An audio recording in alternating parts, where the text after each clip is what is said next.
Hello, welcome to the Wise Way to Success podcast. And today I'm talking about how to cope with anxiety and PTSD.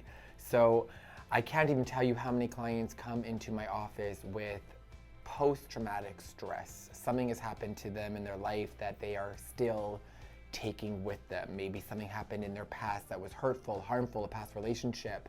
A parent may have abused them and they are still affected by what has happened. So today I want to help you on how do you cope with the anxiety associated with PTSD. And this is actually a really interesting, very complex topic because there's also something called complex PTSD, also known as CPTSD, is when you may have experienced long-term trauma. So in childhood, maybe your parents were constantly locking you in a room, and now you have a complex association with your PTSD because it was people that you trust that was doing something to you continuously that was causing you harm.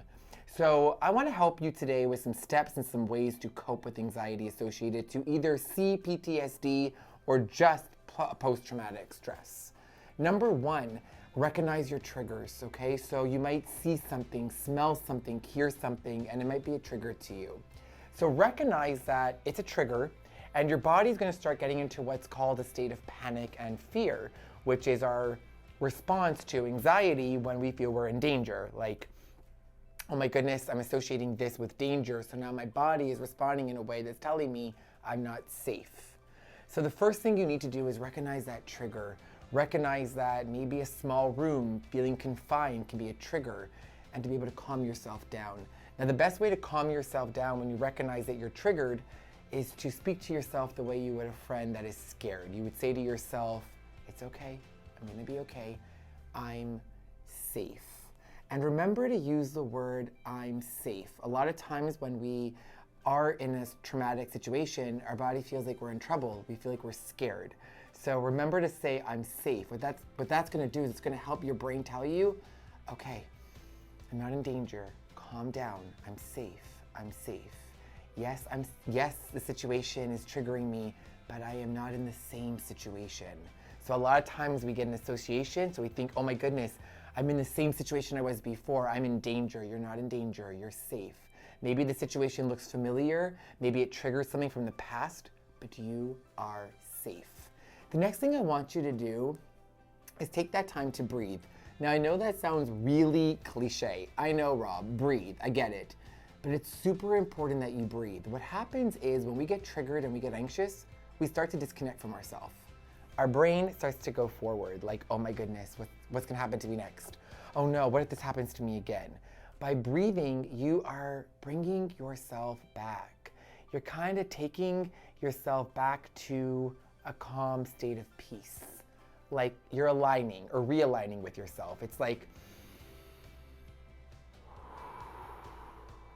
it's okay, I'm okay. So not only tell yourself you're safe, but also make sure to take a breath.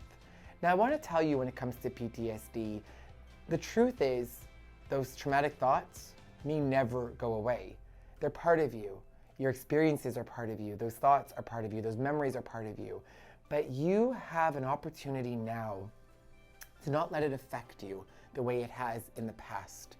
So rather than let it hurt you and get scared and get fearful, recognize it, accept it, and be there for yourself the way you would be for a friend. Another really important tool, which has been really helpful for myself, and I've also struggled with some PTSD in the past. As people who may know my story, I was hospitalized at 16 years old with obsessive compulsive disorder. And one of my associations of fear was feeling confined.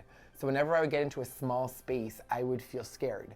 I would feel like I'm not gonna be allowed to leave, like I'm gonna be stuck there. So another really good tool is to tell somebody, express to a person that you trust that you have this fear, that you've had this trauma. And by telling them and talking about it is really helpful and really healing for yourself because you're letting somebody else know what you're going through. You're telling somebody else what has happened to you.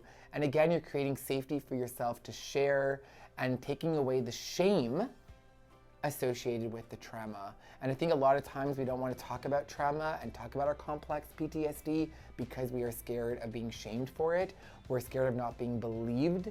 Like, oh no, I can't tell people this. No one's gonna believe that someone would do this to me. No one's gonna believe my story.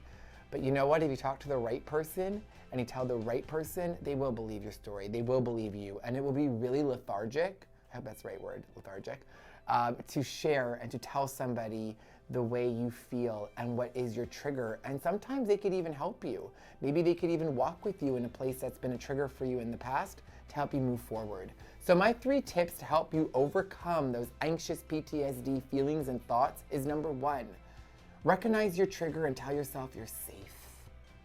Number 2, take that much needed breath.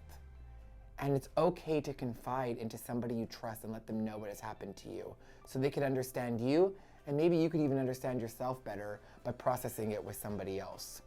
So I'm very curious if you would be okay with sharing some of your tips and strategies to help you with maybe you've experienced some PTSD and there's some things that you were able to do to help people. We are all about helping people here at the Wise Way community. We want to help you live your best life. Live a life that, yes, you might have trauma. Yes, you might have things in the past that has hurt you, that has affected you. But we want you to be able to move on and still live a life of happiness, of peace, of calm, without anxiety, without stress, without these triggers affecting your day-to-day life. So if you have any tips or tools or strategies, please share them.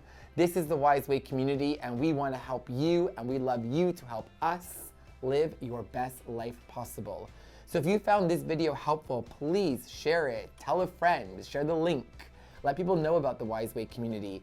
And I am looking forward to helping you on your journey to living your best life the Wise Way.